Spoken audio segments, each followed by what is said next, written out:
Bonjour à tous. Aujourd'hui, je voudrais vous inviter à la lecture du psaume 37, les versets 1 à 9, et je les lirai dans la version second 21. De David. Ne t'irrite pas contre les méchants, n'envie pas ceux qui font le mal, car ils sont fauchés aussi vite que l'herbe et ils se flétrissent comme le gazon vert. Confie-toi en l'Éternel et fais le bien. Aie le pays pour demeure et que la fidélité soit ta nourriture. Fais de l'Éternel tes délices et il te donnera ce que ton cœur désire. Recommande ton sort à l'Éternel. Mets ta confiance en lui et il agira. Il fera paraître ta justice comme la lumière et ton droit comme le soleil en plein midi. Garde le silence devant l'Éternel et espère en lui. Ne t'irrite pas contre celui qui réussit dans ses entreprises, contre l'homme qui réalise ses méchants projets. Laisse la colère, abandonne la fureur. Ne t'irrite pas, ce serait mal faire. Car les méchants seront exterminés, mais ceux qui espèrent en l'Éternel possèdent le pays. Alors même si en tant qu'Église, nous devons résister, et je résiste moi-même à la tentation de voir l'ordre du jour de notre culte dicté par l'actualité, je crois que nous ne pouvons pas indéfiniment nous taire. Nous vivons une époque redoutable. Nous la vivons tous ensemble. Et nous voici qu'aujourd'hui, nous sommes à nouveau reconfinés. Alors la situation sanitaire que nous traversons nous place dans une période sans précédent. Ce virus a un impact planétaire, tant sur le plan sanitaire que sur le plan économique. Nous ne sommes qu'au début des conséquences et nous ne savons pas où nous allons. Alors d'un point de vue écologique, les perspectives ne sont pas non plus très réjouissantes et nous prenons de plus en plus conscience des conséquences de toutes ces années où l'humanité a vécu à crédit, ou tout du moins une partie de l'humanité a vécu à crédit écologiquement parlant. De plus en plus nombreux sont les observateurs qui font le lien entre le dérèglement climatique et les grands flux migratoires qui fragilisent les équilibres politiques de notre vieille Europe et qui viennent grossir les rangs des extrémistes de tout poil. Et comme si tout cela ne suffisait pas, notre pays s'attire maintenant les foudres du monde musulman à cause d'une certaine idée du bonheur et de la liberté d'expression qui est la nôtre. Et certains, par ignorance, n'hésitent pas à faire l'amalgame entre cette liberté et la religion chrétienne. Alors ça pourrait être juste un malentendu, mais ça ne l'est plus parce que cela coûte des vies. Et du côté des églises, cette liberté d'expression, si chère à la France, nous a longtemps permis d'exprimer librement notre foi dans ce contexte qu'on a appelé la laïcité à la française. Et aujourd'hui, ce modèle est contesté et pourrait donner lieu à une redéfinition de la liberté d'expression appliquée aux religions. Alors si nous faisons la somme de toutes ces situations, plus les nôtres qui nous sont propres, plusieurs réactions s'offrent à nous. La colère, tout d'abord, dont nous parle notre psaume, est une réaction humaine contre le mal qui se commet ici-bas. Nous pourrions nous mettre en colère contre les musulmans, les journalistes satiriques, contre les politiques ou les pollueurs, contre les financiers ou contre la porte ouverte de Mulhouse qui, comme tout le monde le sait, a inventé le Covid-19. Mais au final, ce serait mal faire. Parce que si nous regardons honnêtement à nos modes de vie, nous verrons que nous sommes tous participants de situations qui touchent à l'humanité entière. Et à l'époque, à l'heure de la mondialisation, nous ne pouvons plus l'ignorer. La seconde raison de ne pas se mettre en colère, c'est qu'il existe un Dieu qui n'est pas surpris par le mal qui se commet ici-bas. Il est souverain, et un jour ou l'autre, ceux qui commettent le mal seront retranchés dans ce monde, dans cette vie ou dans celle d'après. Le verset 8 nous dit « Laisse la colère, abandonne la fureur, ne t'irrite pas, ce serait mal faire. » Alors nous pourrions encore ajouter d'autres réactions comme le repli sur soi ou l'indifférence. Mais aujourd'hui, je voudrais prendre le contre-pied de tout cela, de toutes ces réactions qui sont suscitées par la peur, et je voudrais que nous puissions nous rappeler une promesse du Dieu en qui nous avons mis notre confiance, le Dieu de la Bible, Ce Dieu ne nous demande pas de nous laisser aller à la peur, à la colère ou au repli sur soi, mais il nous invite au bonheur, quelles que soient les circonstances. Verset 4. Fais de l'Éternel tes délices, et il te donnera ce que ton cœur désire. Alors qu'est-ce que notre cœur désire le plus? Écoutez ce qu'en dit Blaise Pascal. Tous les hommes, sans exception, recherchent le bonheur. En effet, quelques différents moyens qu'ils emploient, ils tendent tous à ce but. La volonté ne fait jamais la moindre démarche que vers cet objet. C'est le motif de toutes les actions chez tous les hommes, même chez ceux qui vont se pendre. Quelle affirmation surprenante, n'est-ce pas, de la part de Blaise Pascal. Pourtant, qu'est-ce qui pousse des extrémistes à tuer? Une certaine idée du bonheur et une réaction lorsque cette idée-là, cette vision du monde est contestée. Qu'est-ce qui pousse d'autres à revendiquer leur liberté d'expression ou encore d'autres de choisir leur orientation sexuelle? Une autre idée du bonheur, les uns dans un monde sans religion, les autres dans un idéal de liberté sans contrainte. Qu'est-ce qui pousse certains à revendiquer des droits, à d'autres à s'engager en politique, d'autres encore à jouer tous les jours à la pétanque ou à s'acheter une voiture de sport? Et d'autres choses encore, comme faire la fête dans les bars sans respecter les mesures de distanciation, au mépris de la santé des plus fragiles.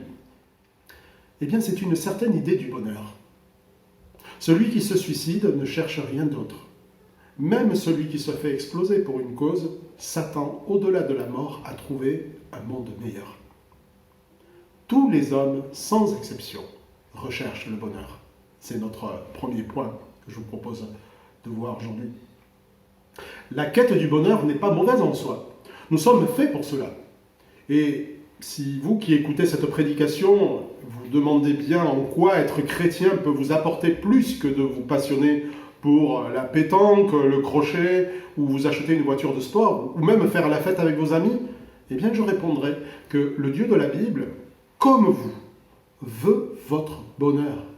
Mais il est possible que sa vision du bonheur diffère de la vôtre de manière radicale et qu'elle soit beaucoup plus ambitieuse que les réponses que vous tentez d'y apporter.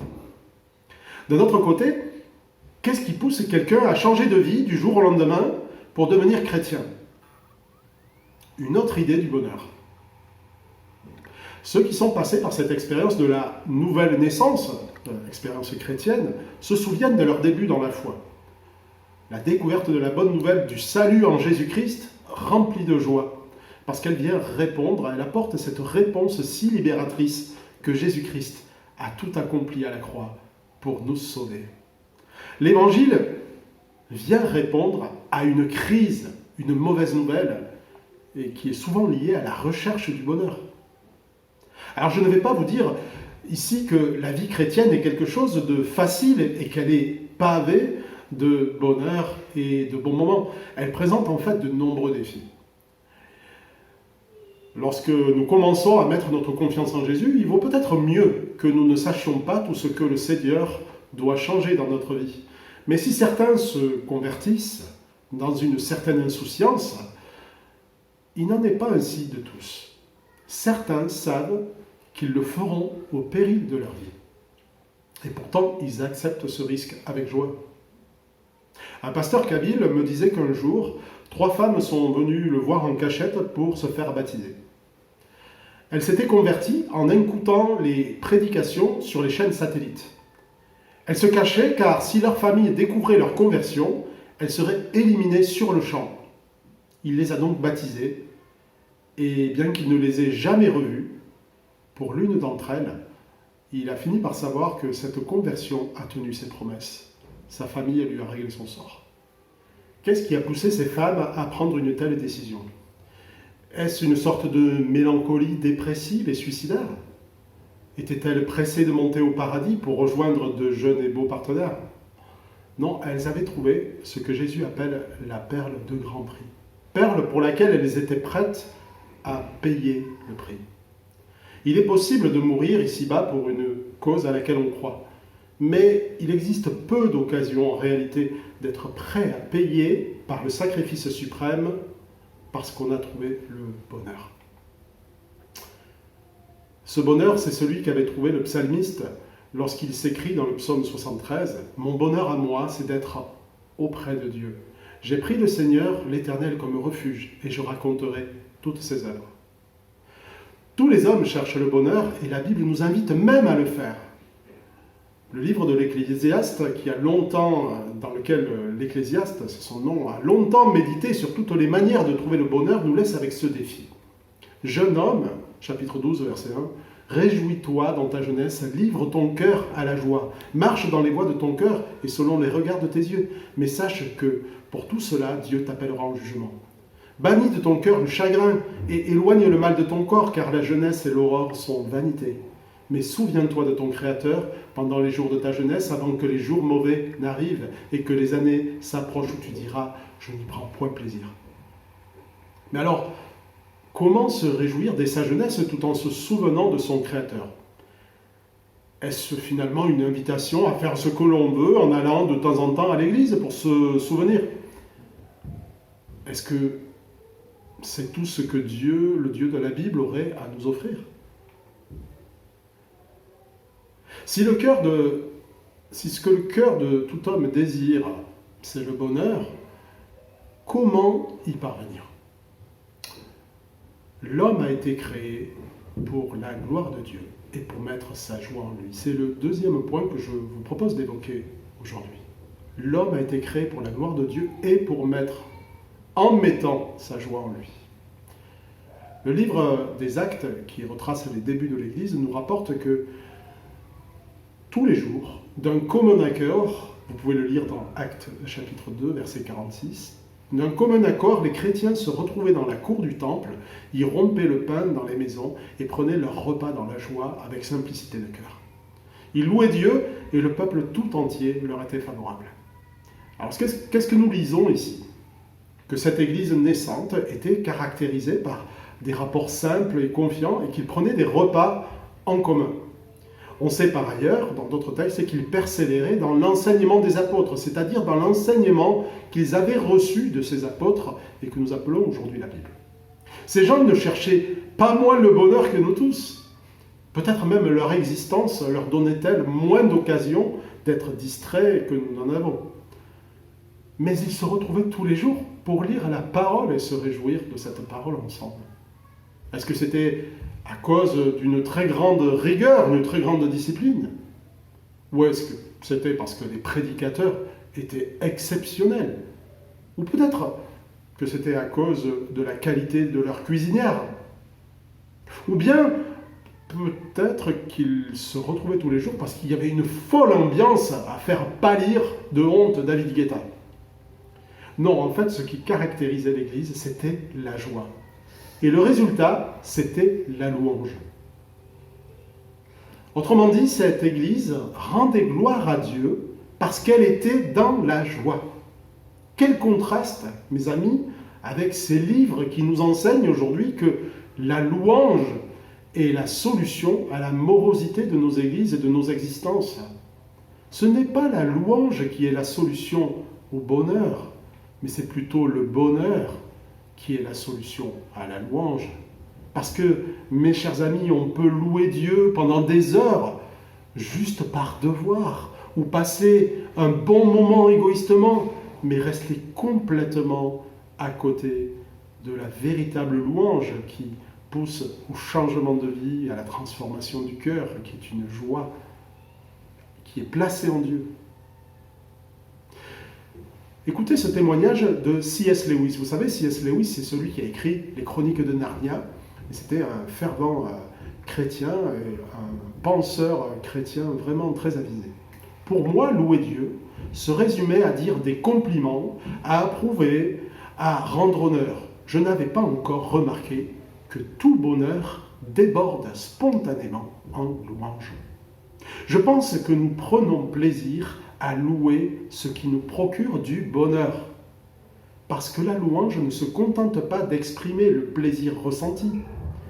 elle le complète. Elle en est la consommation voulue.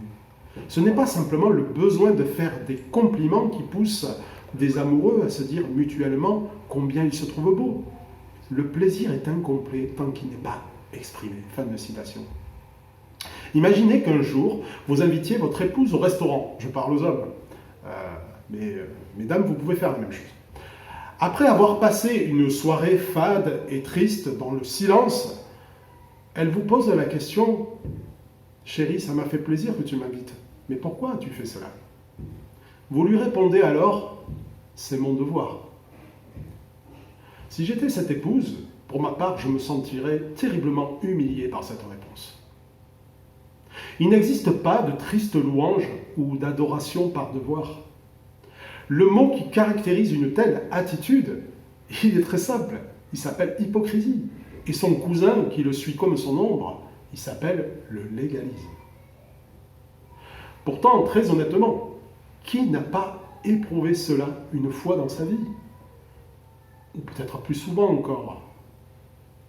Il en est de la louange comme de toutes nos activités d'église.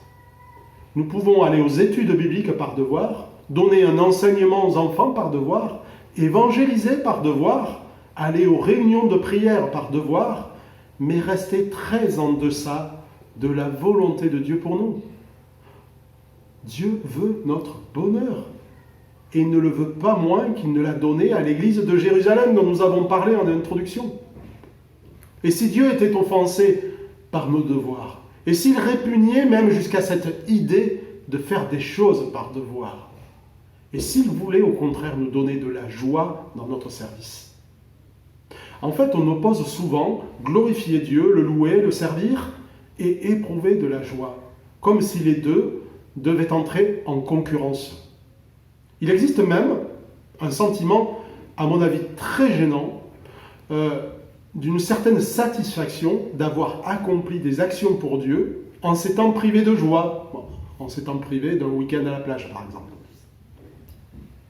Et parce que nous avons accompli notre devoir de chrétien, alors nous avons été des gens spirituels.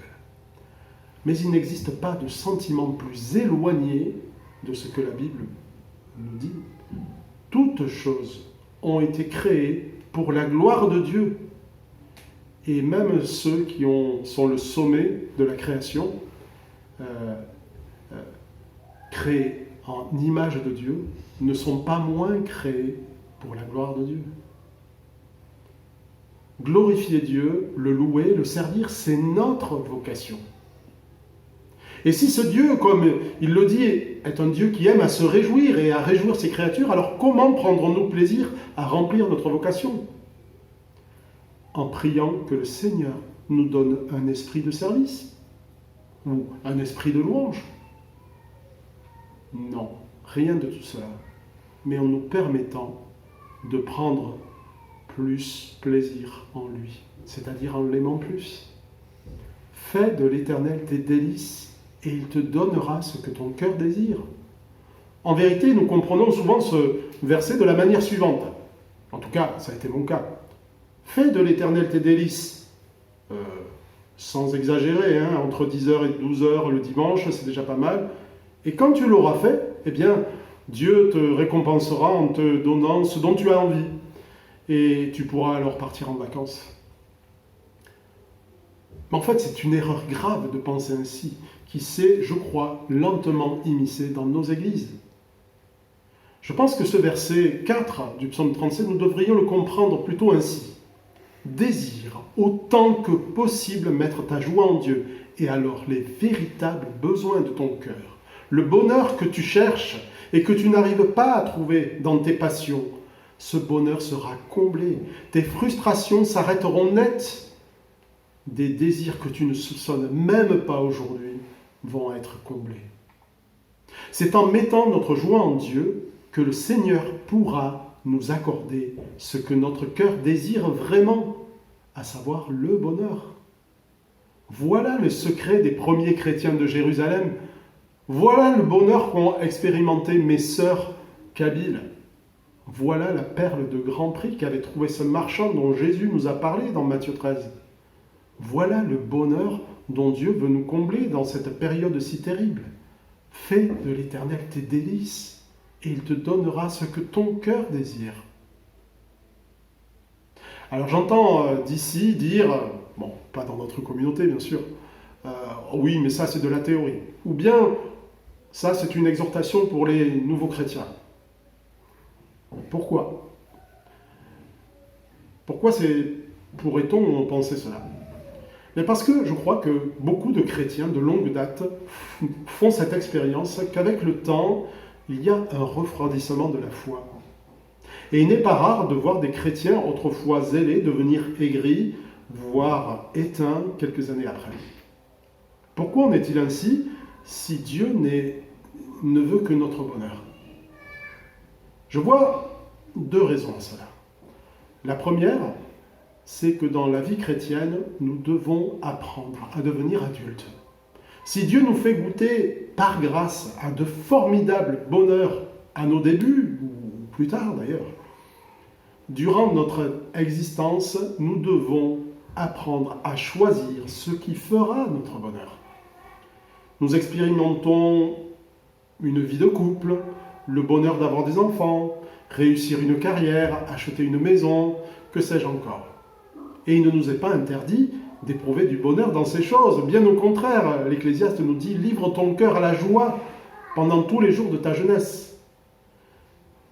Mais un jour arrive dans lequel nous ne prenons pas plaisir.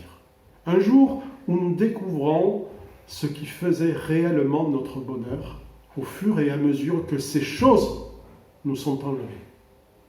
Les épreuves que nous expérimentons à titre individuel ou les grandes épreuves comme celles que vit notre société du XXIe siècle, ces épreuves ont aussi cette vertu de révéler nos véritables sources de bonheur. Et elles nous invitent à placer notre bonheur en Dieu. La deuxième raison pour laquelle cette joie se perd, c'est Jacques, le frère de Jésus, dans la lettre du même nom qui nous la rapporte. Jacques 4, verset 2, « Vous ne possédez pas parce que vous ne demandez pas. Et quand vous demandez, vous ne recevez pas parce que vous demandez mal, dans le but de satisfaire vos passions. » Pourquoi ai-je perdu à une époque cette formidable joie que j'ai expérimentée au début de ma conversion, au point que je pleurais de joie tous les jours? Parce que je ne demandais pas, ou plutôt, j'ai demandé si longtemps dans le but de satisfaire mes passions. Je n'avais pas compris que mettre ma joie en Dieu était mon privilège, il est le privilège de tous les enfants de Dieu.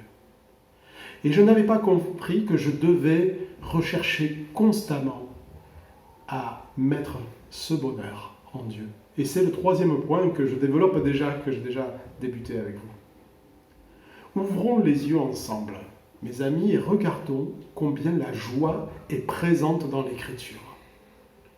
Lorsque les hommes se tournent vers le Seigneur, elle se voit dans les psaumes. Alors que dans ce psaume 23, ma coupe déborde. Le bonheur et la joie m'accompagneront tous les jours de ma vie. Tu le connais, Nathanaël, ce psaume. Le bonheur et la joie m'accompagneront toute ma vie. Ces psalmistes éprouvent de la joie dans la loi de Dieu. Psaume 119, lisez combien l'auteur est joyeux, et ce n'est pas de l'hyperbole. La joie déborde des bergers qui ont entendu la bonne nouvelle de la venue d'un sauveur.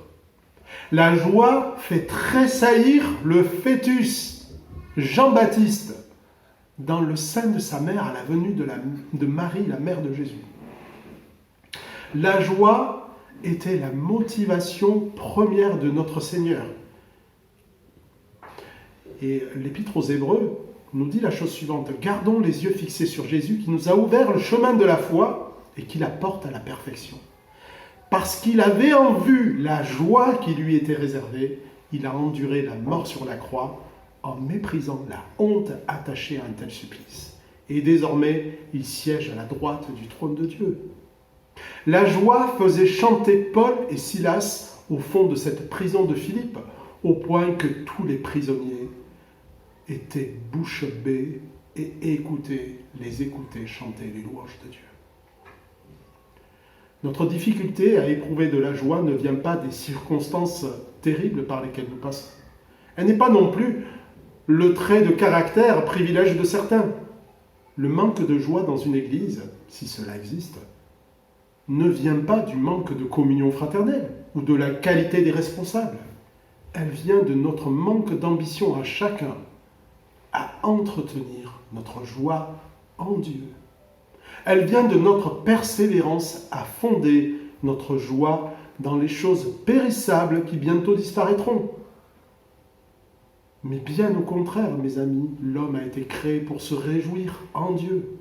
Et cette joie-là est une grâce, le fruit que l'Esprit de Dieu veut produire en nous pour peu que nous croyons à cette parole. Fais de l'Éternel tes délices, et il te donnera ce que ton cœur désire. Alors aujourd'hui, chers amis, j'aimerais vous inviter à suivre Jacques, c'est-à-dire à bien demander. Non pas dans le but de satisfaire nos désirs, mais plutôt de laisser le Seigneur remplir nos besoins. Et je le fais aussi souvent que je le peux, et je le fais avec vous. L'homme naturel ne prend aucun plaisir en Dieu. Mais l'enfant de Dieu qui a reçu l'Esprit Saint connaît ce privilège, celui de recevoir de Dieu ce dont il a vraiment besoin pour combler sa vie. Fais de l'Éternel ses délices. Prions pour cela. Mais Seigneur, nous devons confesser que bien souvent, nos joies sont futiles et elles ne comblent pas véritablement notre cœur. Seigneur, tu nous dis dans ta parole que tu nous dis toutes ces choses afin que notre joie soit complète. Et nous lisons dans la parole, sans vraiment le croire, que la joie était la caractéristique principale des chrétiens qui avaient tout donné pour te suivre.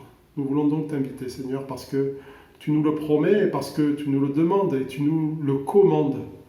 Seigneur, permets-nous de mettre notre joie en toi et remplis la joie de notre cœur avec ce désir et ce plaisir d'être en communion avec ta personne. C'est dans le nom de Jésus que nous te prions. Amen. Voilà, je vous souhaite un bon dimanche. Je vous dis à très bientôt. Que le Seigneur vous bénisse.